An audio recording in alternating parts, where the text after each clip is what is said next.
Welcome to the Pet Loss Journals podcast. I am your host Louise.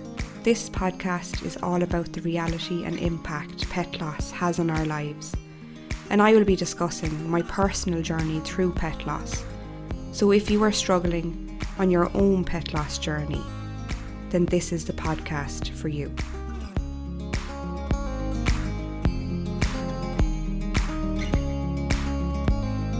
Welcome to episode 12. Just a quick thank you to everybody who has been listening along to all of the episodes.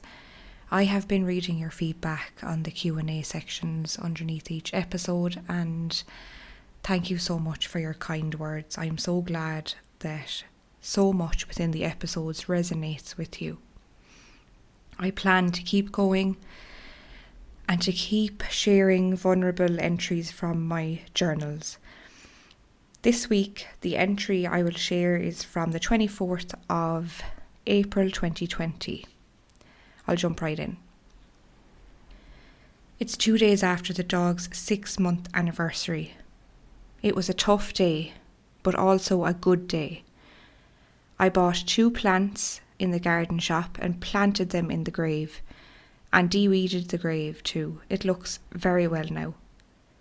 I sat there for a while and cried a little at the fact that I was able to get on with life for half of a year without them, especially Ozzy. I felt them near me for a couple of minutes at the grave. I thought I visualised Oz nudging my elbow and Moose rolling in the grass. I can choose to think of the good times I had with my dogs, not just that one bad day. All the amazing days and years I had should outweigh and overtake that one bad day. Maybe in another few months I'll get there. I know I will. When that ache and pain in my chest stops happening and my heart feels a little more healed with time. That is my journal entry. To unpack that journal entry a little bit further, I do like to read back over how I maintained and managed their resting place, their grave. Their grave is in my family home, under a beautiful tree, and I've planted daffodils that come up at different times of the year, and snowdrops and different kind of plants and lavender plants and so on, and just it's such a lovely place for me to go. I feel at peace there. I feel that I can connect with both of them there, and that's really important, and I know that's different for everybody. That place of peace may look different for you, as in terms of maybe you scattered your pet's ashes somewhere special, or maybe they're in a special place in your home.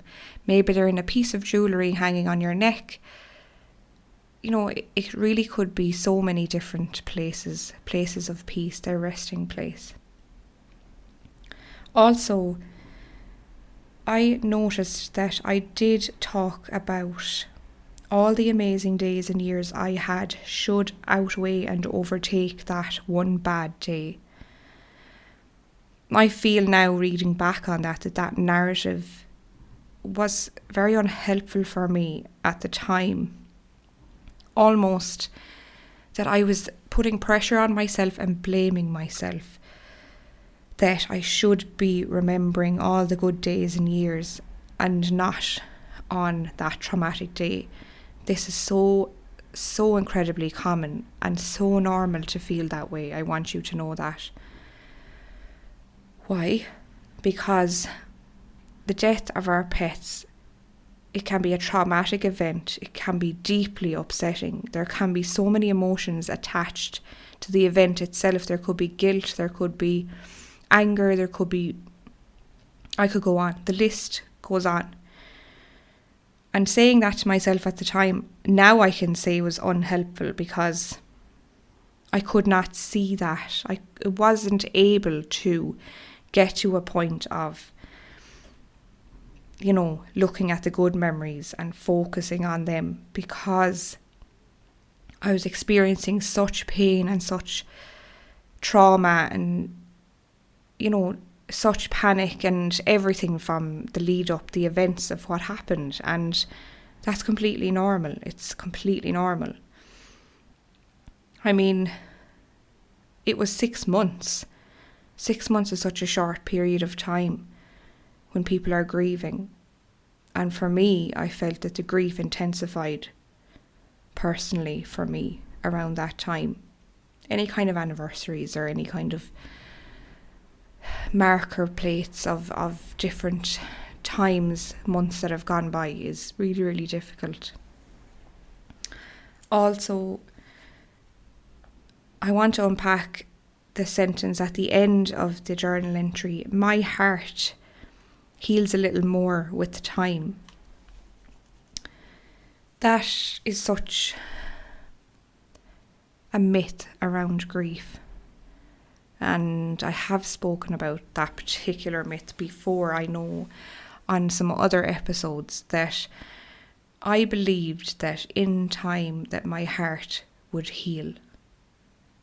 But in reality, that's not what I experienced. That's not what happened. That only happened when I chose to work on my unresolved grief and process it. That wasn't happening for me when I was sitting with the pain and waiting for the weeks, waiting for the months to pass by. That wasn't what was happening. My heart was not healing. Sometimes we're under the illusion, and I was under the illusion in April 2020 that would be the case. That more time would pass, my heart would heal. But that wasn't the reality for me. That wasn't what actually happened.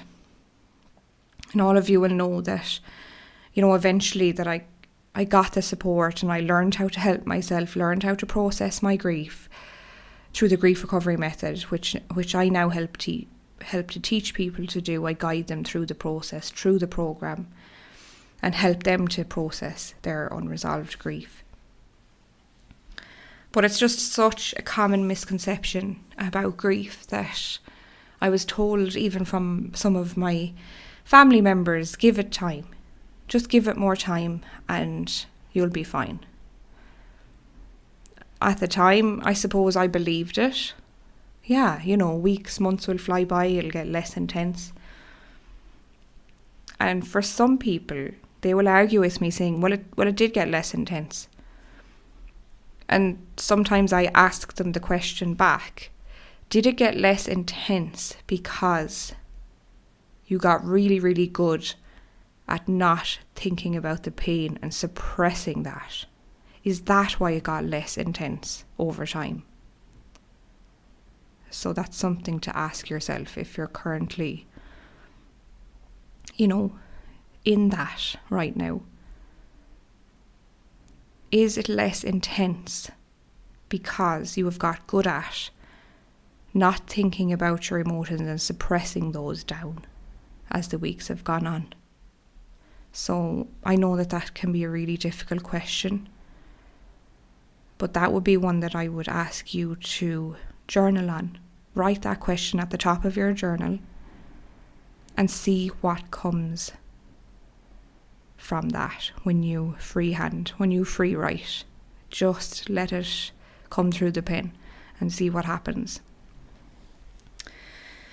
There are so many different ways that we can feel close to our pets that have passed away. There are so many ways to do this, going to their favourite places and so on. So, in a few weeks' time, it's going to be coming up on both of my dogs' 4-year anniversary. They have been dead for 4 years nearly. It's difficult to process that. October is a difficult time of year for me feelings do still come up. I am still human. I have recovered from a major loss event, but that does not mean that I still don't get sad at anniversaries or their birthdays. But the difference is that it doesn't torment me and it doesn't linger and it's not as intense. But the upset and the sadness still arises. That's because I'm human, but that is what is normal. So I don't want you as a listener to be under any illusion that if you go about processing this grief that you're feeling, that you will all of a sudden be healed and that you will never feel pain again or sadness, and it will just be gone, all the pain. The intensity of that pain that interrupts our joy in life is what goes. But sadness can come at any stage. Sadness is different to painful, intense, emotional grief that is stuck in our bodies, that is unresolved. Sadness and crying are healthy. I often say to my clients, I cry. I cry often because it's an emotional release for me. No matter what I'm going through in different parts of my life, I am a promoter of crying. Or whatever way that you release emotion, be that exercise, be that listening to some music that helps you to release emotion, anything. There's so many different ways to do that. But by sharing today's journal entry, I really want you to know that it is so normal to sometimes put ourselves under pressure to try to look at all the good years and good days, because our brains are so focused on those last few days, months, or however long that your pet was unwell or had been in an accident, whatever way that the death of your pet happened.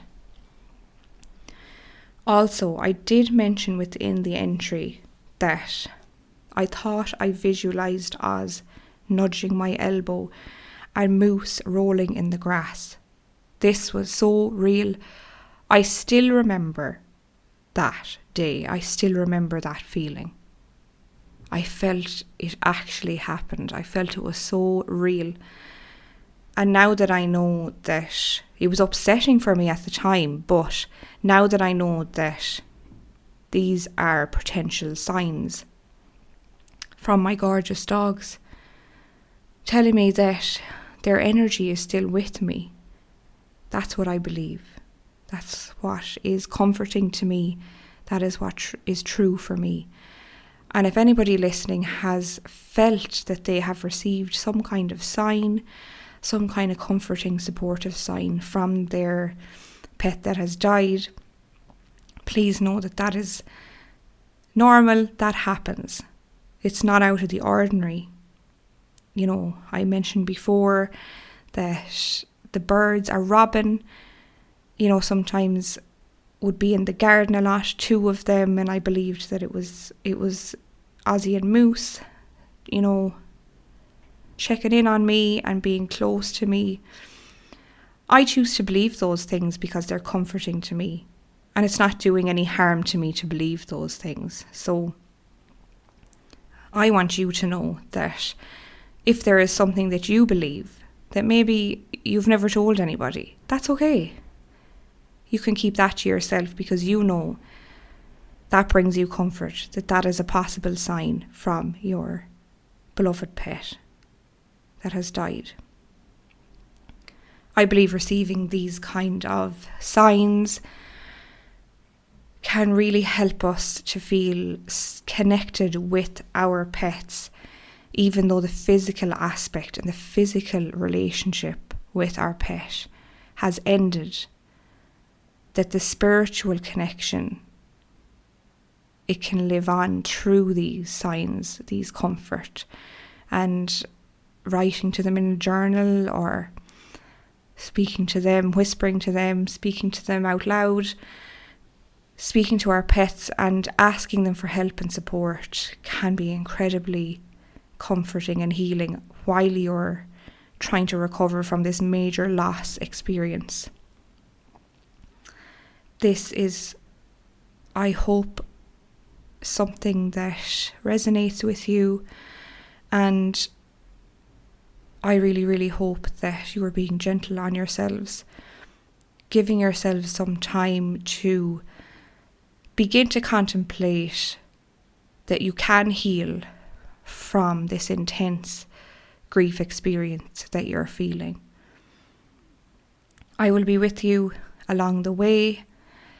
I will be putting out weekly episodes. I thank all of you again for your absolutely amazing, kind comments, and all of my contact information is in the show notes. Thank you for taking the time to listen to this week's episode. Remember, your pet loss grief is real, and it is so valid. Please be gentle on yourself. Until next time, take care.